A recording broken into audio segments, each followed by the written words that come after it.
Good morning all of you. मैं माधुरी welcome करती हूँ आपका एमडी लो क्लासेस में। कैसे हैं आप सभी? आई होप आपकी स्टडी अच्छी चल रही होगी। इतने टाइम हमने सीआरपीसी का चैप्टर 1 एंड चैप्टर 2 कंप्लीट किया था।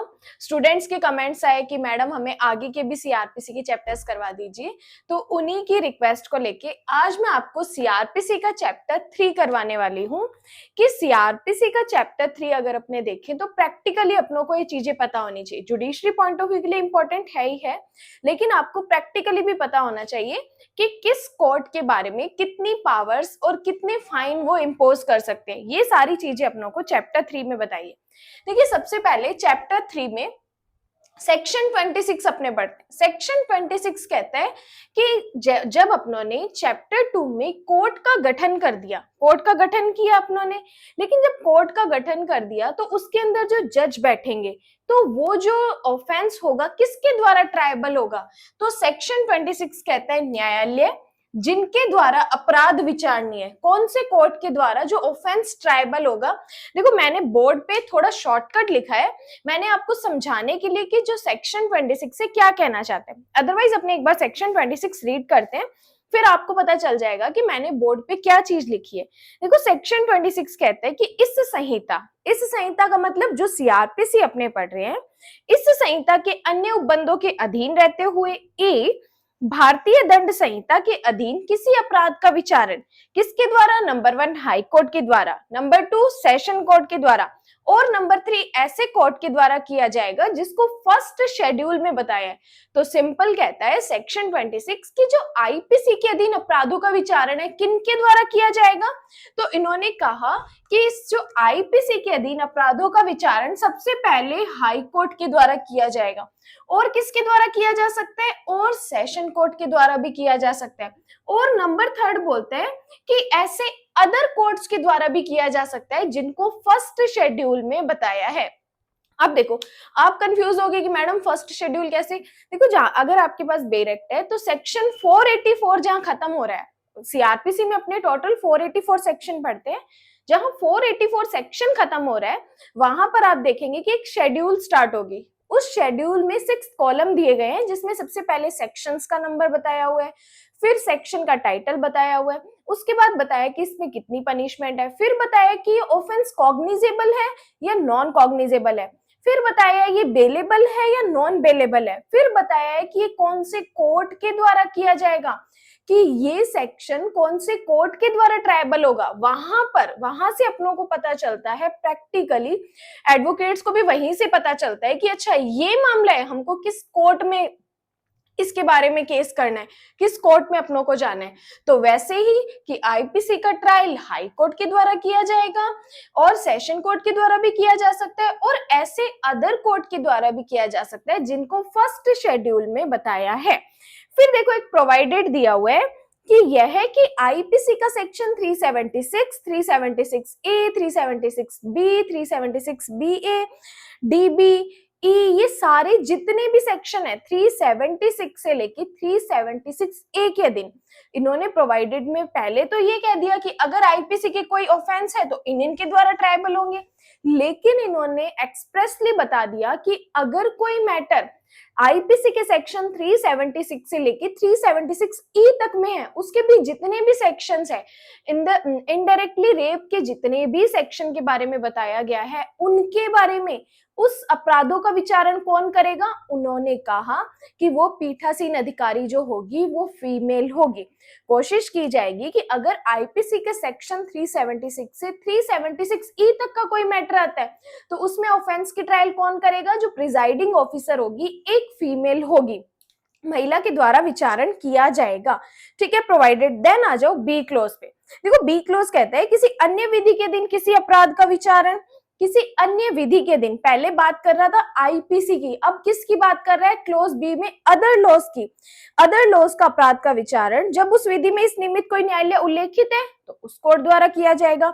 लेकिन जहां कोई कोर्ट प्रेस्क्राइब्ड नहीं किया गया है, कि किसी के बारे में नहीं बताया कि अगर ये अपराध हुआ तो इस कोर्ट के द्वारा किया जाएगा, ऐसा नहीं बताया, तो वहां पर क्या किया जाएगा? इन्होंने बोला वहां पर हाई कोर्ट ट्रायल करेगा। कौन करेगा? हाई कोर्ट करेगा। और सेकंड क्लोज कहता है कि जहां पर जो फर्स्ट शेड्यूल में कोई कोर्ट उल्लेखित किया है तो फर्स्ट शेड्यूल में जो बताया है उसके अकॉर्डिंग करेंगे। तो क्लोज ए कहता है आईपीसी के बारे में बताता है और क्लोज बी किसके बारे में बताता है, अदर लॉज के बारे में बताते हैं कि क्लोज ए आईपीसी का trial high court, session court और ऐसा कोर्ट जो फर्स्ट शेड्यूल में बताया उसके द्वारा किया जाएगा। क्लोज बी में कहता है कि जब कोई ऐसा कोर्ट कोई अदर लॉ में आते हैं तो जैसा बताया, अगर बताया है तो उसी के द्वारा किया जाएगा, अगर कोर्ट को नहीं बताया तो इन्होंने कहा हाई कोर्ट के द्वारा किया जाएगा या जो फर्स्ट शेड्यूल में बताया गया उसके अकॉर्डिंग अपने करेंगे। ठीक है, तो सीआरपीसी का ट्रायल, सीआरपीसी में किन किन ऑफेंसेस की ट्रायल होगी, आईपीसी की भी होगी और कोई अदर लॉज की भी ट्रायल होगी। ये है सेक्शन 26। अब आ जाओ सेक्शन 27 कहता है किशोरों के मामलों में अधिकारिता कि jurisdiction in the case of juveniles. किशोर कौन होते हैं ये हमें बताता है सेक्शन 27। देखो एक कंसेप्ट मैं आपको बताती हूँ कि जब जेजे एक्ट नहीं था, जब जेजे एक्ट नहीं था, juvenile justice care and protection act तब नहीं था, तब सीआरपीसी का सेक्शन 27 एप्लीकेबल होता था। कोई जुवेनाइल्स के अगेंस्ट कोई मैटर आता था तब सीआरपीसी सेक्शन 27 एप्लीकेबल होता था। लेकिन जब से जेजे एक्ट आया है तब से जेजे एक्ट ही एप्लीकेबल होता है। मीनिंग मतलब इन द सेंस क्या हुआ कि जहां पर सीआरपीसी सेक्शन 27 एप्लीकेबल होगा वहां जुवेनाइल जस्टिस मौन रहेगा, साइलेंट रहेगा। जहां जेजे एक्ट एप्लीकेबल होगा वहां सीआरपीसी सेक्शन 27 साइलेंट रहेगा। लेकिन सीआरपीसी सेक्शन 27 में दो बातें इंपॉर्टेंट है, मैं आपको बताती हूँ कि किसी अपराध का विचारण जो मृत्यु या आजीवन कारावास से दंडनीय नहीं है, सेक्शन 27 में ऐसे ऑफेंसेस बता रहा है कि जो डेथ, जिनकी पनिशमेंट डेथ और एलआई नहीं है, और जो ऐसे व्यक्ति द्वारा किया जाता है जिसकी आयु उस तारीख से जब न्यायालय के समक्ष हाजिर हुआ 16 साल से कम है। मतलब ऐसा पर्सन जो 16 साल से कम है और उसने डेथ जो ऑफेंस तो किया है लेकिन उसकी पनिशमेंट डेथ और एलआई नहीं है, तो क्या कहा उन्होंने, मुख्य न्यायिक मजिस्ट्रेट सीजेएम के न्यायालय द्वारा या किसी ऐसे न्यायालय द्वारा किया जाएगा जो बालक अधिनियम के रूप में सशक्त है। मतलब कि ऐसा पर्सन जो 16 साल से कम का है। सेक्शन 26 में कहा कि ऐसा, 27 में कहा कि ऐसा व्यक्ति जो 16 साल से कम का है, 16 वर्ष से कम का है। मैं आपको सिर्फ इसका सेक्शन 27 का कंसेप्ट बता रही हूँ, आपको complete section 27 as it is याद करने की जरूरत नहीं है। कुछ चीजें प्री की है वो आप देखिए कि ऐसा व्यक्ति जो 16 साल से कम का है, उसने अपराध ऐसा किया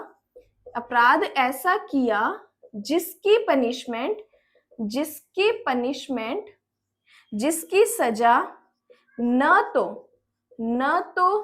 डेथ है और न ही एलआई है, तो ऐसी कंडीशन में कौन मैटर ट्रायल करेगा, CJM, chief judicial magistrate trial करेगा, या कोई बालक अधिनियम के अधीन कोई कोर्ट है तो वो करेगा, या बालक अधिनियम के अधीन कोई कोर्ट है तो वो करेगा। तो सिंपल, ऐसा पर्सन जो 16 साल से कम का है, अगर उसने ऑफेंस किया है जिसकी पनिशमेंट न तो डेथ है न एलआई है, तो किसके द्वारा ट्रायल किया जाएगा, सीजेएम के द्वारा ट्रायल किया जाएगा, या बालक अधिनियम के अकॉर्डिंग कोई कोर्ट बनाए तो उसके अकॉर्डिंग किया जाएगा।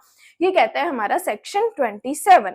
अब आ जाओ सेक्शन 28। देखो सेक्शन 28 और 29 बहुत इंपॉर्टेंट है क्योंकि हमें कोर्ट्स की पावर्स बताते हैं कि इस कोर्ट के पास इतनी पनिशमेंट है, ये कोर्ट इतना फाइन दे सकते हैं। तो सबसे पहले सेक्शन 28 कहता है दंडादेश जो हाई कोर्ट और सेशन कोर्ट दे सकेंगे। सेक्शन 28 दंडादेश जो हाई कोर्ट और सेशन कोर्ट दे सकेंगे। देखो जब अपने कोई सबसेक्शन पढ़ते हैं तो ऐसा नहीं करना चाहिए कि पूरा सेक्शन अपनों ने एक साथ पढ़ लिया, नहीं। पढ़ने का तरीका होता है एक एक सबसेक्शन पढ़िए, उसका मतलब समझिए, देन उसको नोट्स में नोट डाउन कीजिए, फिर आगे चलिए।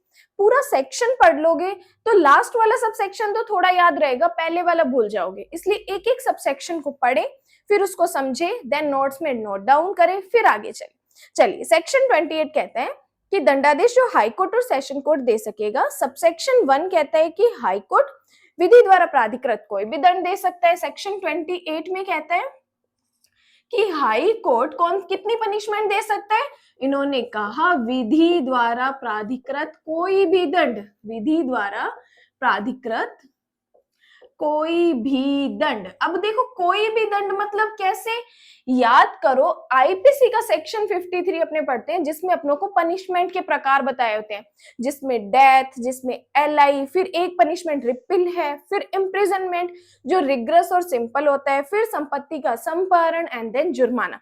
ये पनिशमेंट अपने पढ़ते हैं। तो जितनी पनिशमेंट सेक्शन आईपीसी 53 में दी है, जो भी विधि हाईकोर्ट वो सारी पनिशमेंट दे सकते हैं।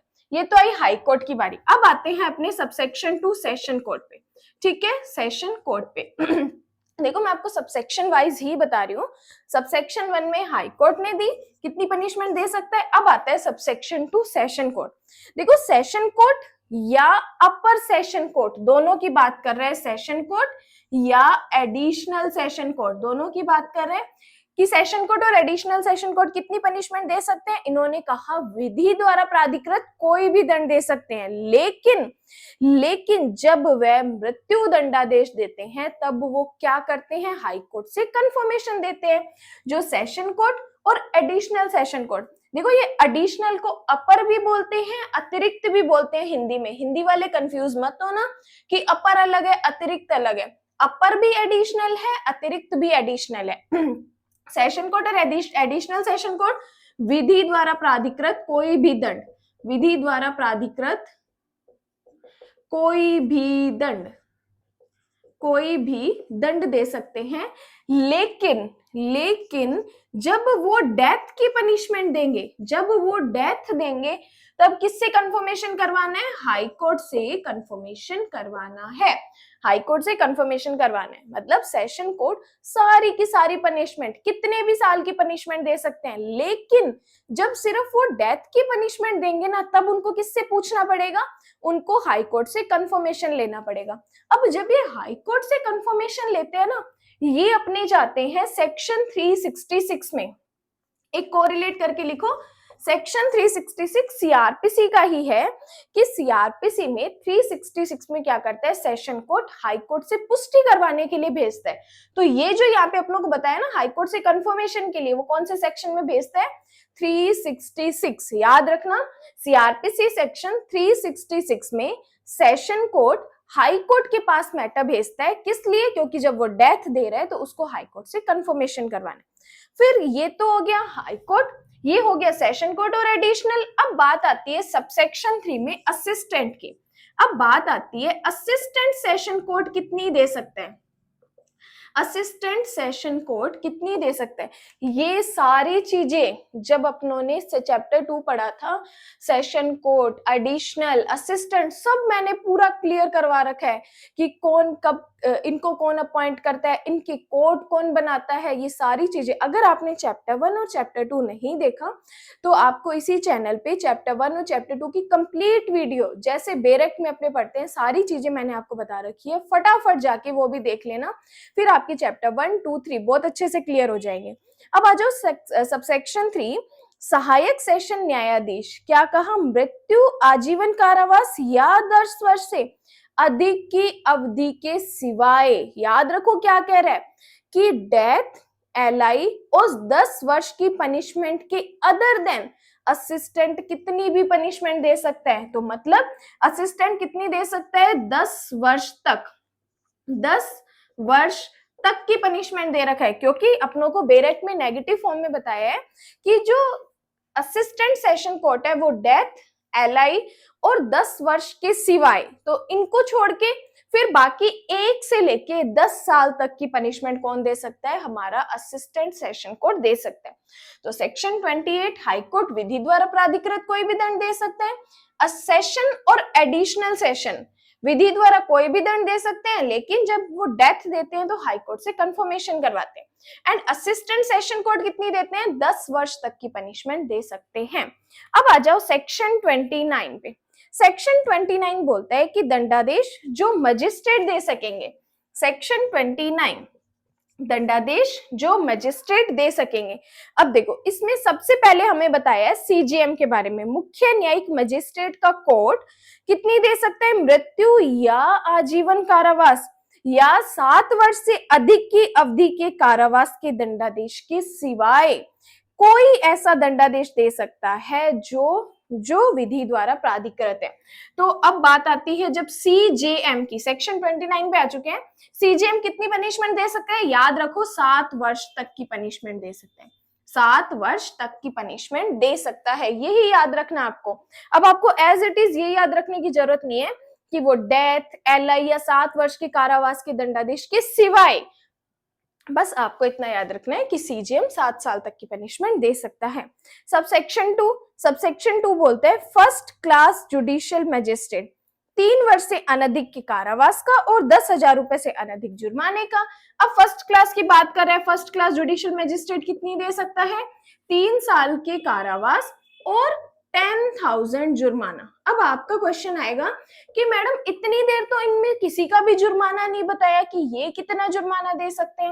अब फर्स्ट क्लास जुडिशियल मजिस्ट्रेट का बताया है, तो देखो ये फर्स्ट क्लास जुडिशियल मजिस्ट्रेट का जुर्माना जो है बताया है, अदरवाइज सीजेएम, असिस्टेंट, सेशन और एडिशनल और हाई कोर्ट कितना भी फाइन लगा सकते हैं, इनकी कोई लिमिट नहीं बताई कि ये जो बाकी पर्सन है सीजेएम तक ये कितना भी जुर्माना दे सकते हैं, इनके लिए कोई लिमिट नहीं बताई। लेकिन याद रखना जब ये जुर्माना लगाते हैं ना, तो ये जो है अत्यधिक नहीं होना चाहिए, लिमिटेड बट नॉट एक्सेसिव। कितना? लिमिटेड बट नॉट एक्सेसिव, ये इतना जुर्माना लगा सकते हैं।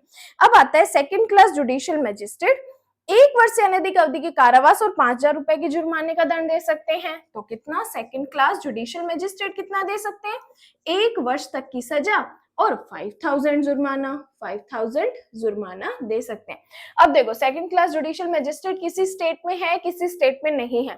राजस्थान की बात करूं तो राजस्थान में सेकंड क्लास जुडिशियल मजिस्ट्रेट नहीं है। लेकिन अब आप जिस स्टेट से वीडियोस देख रहे हो उस स्टेट के कोर्ट में जाके आप पता कर सकते हैं, या आप जुडिशरी की प्रिपरेशन कर रहे हैं तो ऑलमोस्ट स्टूडेंट को पता होगा कि मैं सेकंड क्लास जुडिशियल मजिस्ट्रेट की प्रिपरेशन कर रहा हूँ या फर्स्ट क्लास जुडिशियल मजिस्ट्रेट की प्रिपरेशन कर रहा हूँ।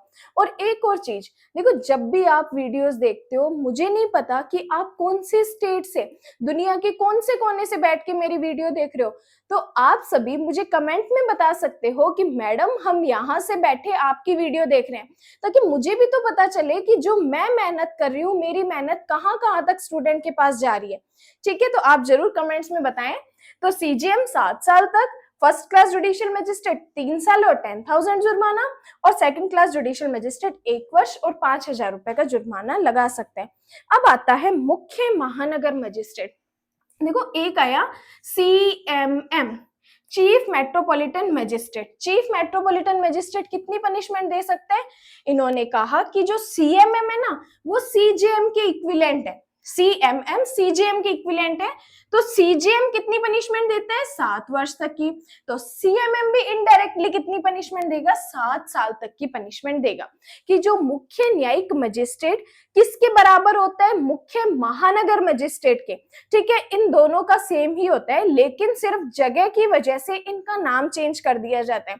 तो सीजेएम भी 7 साल तक की दे सकता है और सीएमएम भी 7 साल की दे सकते हैं। फिर इन्होंने कहा कि जो मुख्य न्यायिक मजिस्ट्रेट और महानगर मजिस्ट्रेट, और इन्होंने कहा जो मेट्रोपॉलिटन मजिस्ट्रेट होते हैं वो किसके इक्विवेलेंट होते हैं? फर्स्ट क्लास जुडिशियल मजिस्ट्रेट के इक्विवेलेंट होते हैं। फर्स्ट क्लास जुडिशियल मजिस्ट्रेट कितनी पनिशमेंट देते हैं? 3 वर्ष और 10,000 जुर्माना, 3 वर्ष और 10,000 जुर्माना। तो सीजेएम 7 साल, सीजेएम के साथ ही कौन होता है? सीएमएम होता है।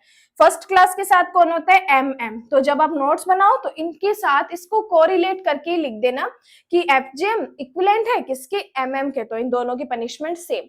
सेकंड क्लास जुडिशियल मजिस्ट्रेट 1 साल तक की और 5,000 रुपीज तक के जुर्माने की। अब नेक्स्ट क्लास में अपने पढ़ेंगे सेक्शन 30 एंड 31। देखो सेक्शन 30 एंड 31 में स्टूडेंट को कंफ्यूजन होती है कि नहीं मैडम ऐसे नहीं, ये ऐसा क्यों हुआ। तो मैं आपको जो बताऊंगी स्ट्रेट फॉरवर्ड बताऊंगी, आपको घूमने की जरूरत है ही नहीं। आपको कंफ्यूज, देखो आप खुद को ही कंफ्यूज करते हो। अगर सीधी सी बात समझाई जाए तो सीधी सी बात अपने माइंड में बिठाओ एंड सेक्शन क्लियर। इसको देखो बेरेक्ट प्रैक्टिकली ये होता है कि चीजें घूमती है, लेकिन जुडिशरी में अपनों से जुडिशरी क्या मांगती है? स्ट्रेट फॉरवर्ड बातें मांगती है। जितना बेरेक्ट में बताया आप सिर्फ उतना ही बताओ, इसके अदर देन आपको कहीं घूमने की जरूरत नहीं है। तो नेक्स्ट क्लास में अपने सेक्शन 30 एंड 31 पढ़ेंगे। अगर आपको वीडियो हेल्पफुल लगी है तो चैनल को सब्सक्राइब कर दो, वीडियोस को अपने फ्रेंड्स के साथ शेयर कर दीजिए। Thank you so much.